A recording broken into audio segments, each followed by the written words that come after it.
America દ્વારા ભારતીય દવાઓ પર લગાવવામાં આવેલા ટેરિફ મામલે કેમિસ્ટ એસોસિએશનના પ્રમુખનું મોટું નિવેદન સામે આવ્યું છે। ભારતની 75% દવાઓ અમેરિકામાં એક્સપોર્ટ કરવામાં આવે છે, જે પૈકી ગુજરાતમાંથી કુલ 40% દવાઓ એક્સપોર્ટ કરવામાં આવે છે। ટેરિફના કારણે અમેરિકામાં ભારતીય દવાઓ મોંઘી થશે। ભાવ વધારાના કારણે અમેરિકામાં ભારતીય દવાના વેચાણ પર માઠી અસર પણ પડશે। જોવા જાવ તો હિન્દુસ્તાનમાં જે આખા વર્લ્ડમાં જે એક્સપોર્ટ થાય છે 70% એક્સપોર્ટ લગભગ હિન્દુસ્તાનમાંથી દવાઓ આખા વર્લ્ડમાં 115થી વધુ કન્ટ્રીઓમાં દવા એક્સપોર્ટ થાય છે। આજે 45%થી વધુ દવાઓ તો ખાલી ગુજરાતમાંથી જ એક્સપોર્ટ થાય છે। નવરાત્રીમાં વરસાદને લઈને સૌથી મોટા સમાચાર। રાજ્યમાં ભારેથી અતિભારે વરસાદની આગાહી। કાલે 5 જિલ્લામાં વરસાદનું રેડ એલર્ટ આપવામાં આવ્યું છે। અમરેલી, ભાવનગરમાં વરસાદનું ઓરેન્જ એલર્ટ અપાયું છે। અમદાવાદમાં 2 દિવસ ભારે વરસાદની આગાહી છે, તો રાજ્યમાં 5 દિવસ વરસાદની આગાહી કરવામાં આવી છે। आने वाले 7 दिनों के लिए जो गुजरात की स्टेट की फोरकास्ट है उसमें लाइट टू मॉडरेट रेन का पूर्वानुमान है। और वार्निंग की बात करेंगे तो आज के लिए जहां पर हैवी रेनफॉल की वार्निंग है वो डिस्ट्रिक्ट है नवसारी, वलसाड़, दमन, दादरा नगर हवेली, तापी डांग और नर्मदा, छोटा उदयपुर डिस्ट्रिक्ट शामिल है। और इसके अलावा गुजरात स्टेट के सारे डिस्ट्रिक्ट कवर हैं जिसमें थंडरस्टॉर्म की वार्निंग है। અરવલ્લીના ધનસુરાના વડગામમાં ત્રાટક્યા છે તસ્કરો। ફાર્મ હાઉસમાં લૂંટને અંજામ આપ્યો। 6 લૂંટારુઓ 2 લોકોને બંધક બનાવીને લૂંટ આચરી 3 લાખની લૂંટને અંજામ આપીને ફરાર થયા છે। માસ્ક અને કાળા કપડાં પહેરીને આવ્યા લૂંટારુઓ। સમગ્ર ઘટના સીસીટીવીમાં કેદ પણ થઈ છે। તો 3 લાખની લૂંટને અંજામ આપીને ફરાર થયા છે આ લૂંટારુઓ। માસ્ક અને કાળા કપડાં પહેરીને આવ્યા લૂંટારુઓ અને આ લૂંટને અંજામ આપીને ત્યાંથી ફરાર થઈ ગયા છે। આ સમગ્ર ઘટના સીસીટીવીમાં કેદ થઈ છે, જેના આધારે પોલીસ દ્વારા વધુ તપાસ કરવામાં આવશે। તો અરવલ્લીના ધનસુરાના વડગામમાં તસ્કરો ત્રાટક્યા। ફાર્મ હાઉસમાં લૂંટની આ સમગ્ર ઘટનાને અંજામ આપ્યો। મહેસાણાના લીચ ગામમાં આવેલ ચામુંડા અને અંબાજી માતાજીના મંદિરમાં ચોરીનો બનાવ બન્યો છે। તસ્કરોએ મંદિરમાંથી ચાંદીની છતરોની ચોરી કરી માતાજીના મંદિરમાં મૂકવામાં આવેલા નાના મોટા 4 છતરોની ચોરી કરી। મંદિરમાંથી ચોરી કરતા તસ્કરો સીસીટીવી કેમેરામાં કેદ થયા છે। લાંગણજ પોલીસ સ્ટેશનમાં ચોરીની ફરિયાદ નોંધાઈ છે।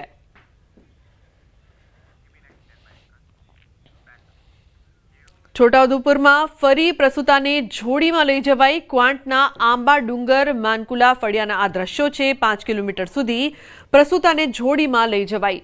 ગામમાં કાચા રસ્તાના અભાવે પારાવાર મુશ્કેલી થઈ રહી છે। પાકા રસ્તા બનાવવા સ્થાનિકોની માંગ છે। તો આ પહેલા પણ આ પ્રકારની ઘટના સામે આવી હતી, પરંતુ છોટાઉદેપુરમાં તંત્રને આ દ્રશ્યો કદાચ જોવા નથી મળી રહ્યા।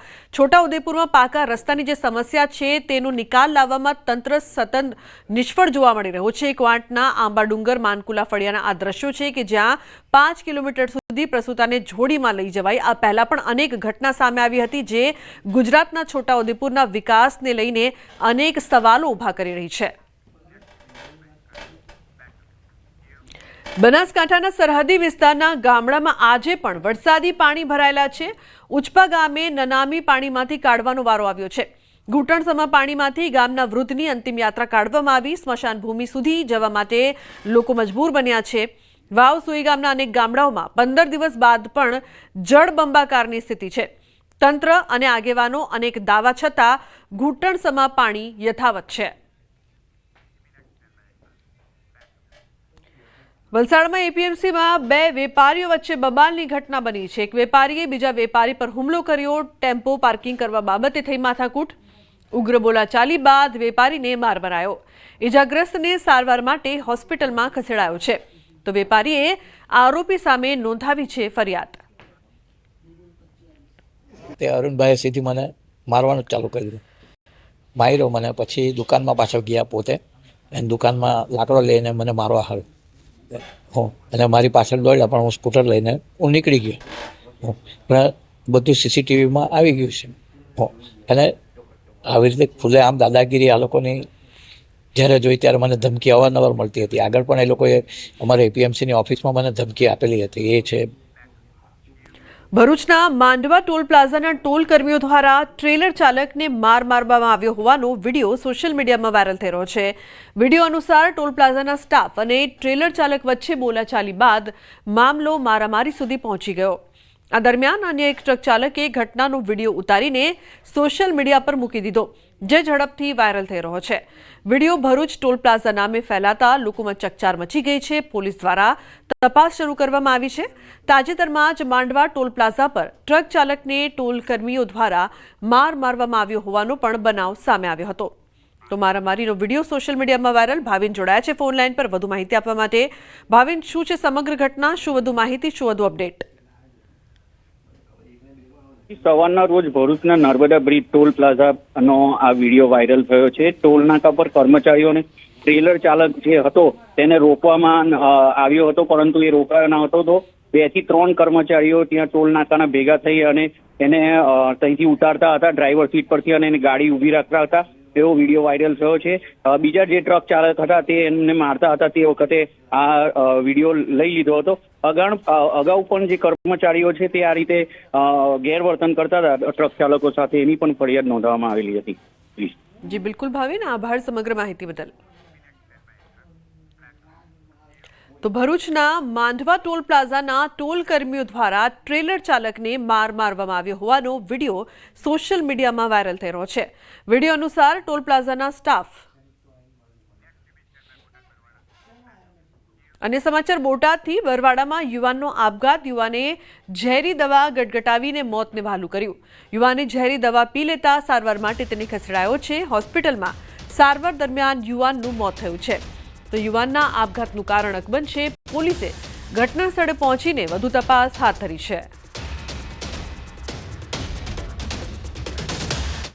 સુરતમાં સિવિલ હોસ્પિટલ નજીક યુવતીનો આપઘાત. પૂજા કુશવાહ નામની યુવતીએ આપઘાત કર્યો છે. કોવિડ બિલ્ડિંગની સામે ઝાડ પર લટકતી લાશ મળી.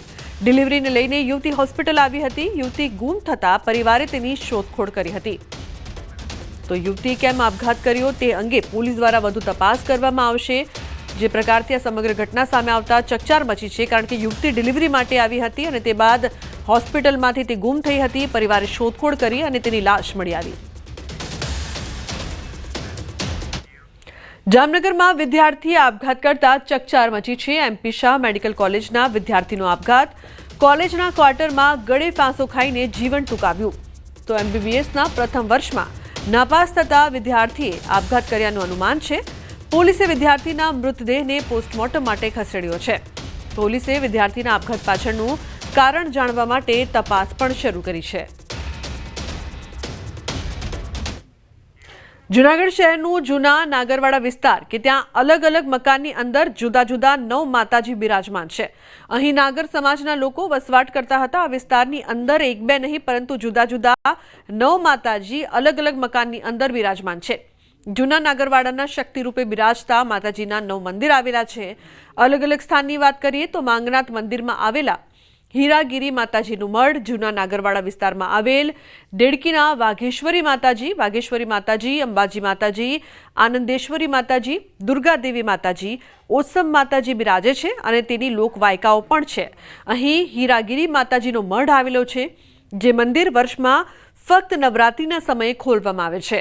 અહીં દૂર દૂરથી ભક્તો દર્શનાર્થે આવતા હોય છે. હા, અહીંયા આ જૂનો નાગરવાડો કહેવાય છે અને અહીંયા 11 માતાજીઓ બિરાજમાન થયેલા છે. કુંડીશેરીમાં છે, માંગનાથમાં હીરાગર માતાજી છે, વડફળિયામાં આનંદેશ્વરી છે, આ દુર્ગાદેવીનું સ્થાન છે અને અંબાજી, ઓસમ માત્રી, વાઘેશ્વરી એ અખણા માતાજીઓ અહીંયા બિરાજે છે. અને અમારા અહીંયા રાતના ગરબા ચાલે છે, લગભગ 70 વર્ષ ઉપરથી ચાલે છે.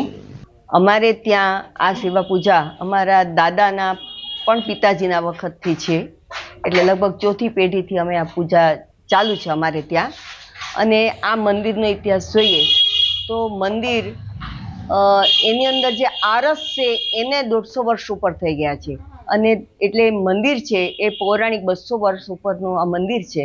મંદિરમાં જે માતાજી બિરાજે છે તે અંબાજી માતાજી અને એ ચતુર્ભુજ પદ્માસન સ્થિત છે. આપણા ગુજરાતમાં લગભગ ક્યાંય આ રીતે ચતુર્ભુજ પદ્માસન સ્થિત માતાજી હોય એવું જાણવા મળેલ નથી. તો બુલેટિનમાં હાલ રોકાઈશું એક બ્રેક માટે. આપ જોતા રહો ન્યૂઝ 18 ગુજરાતી.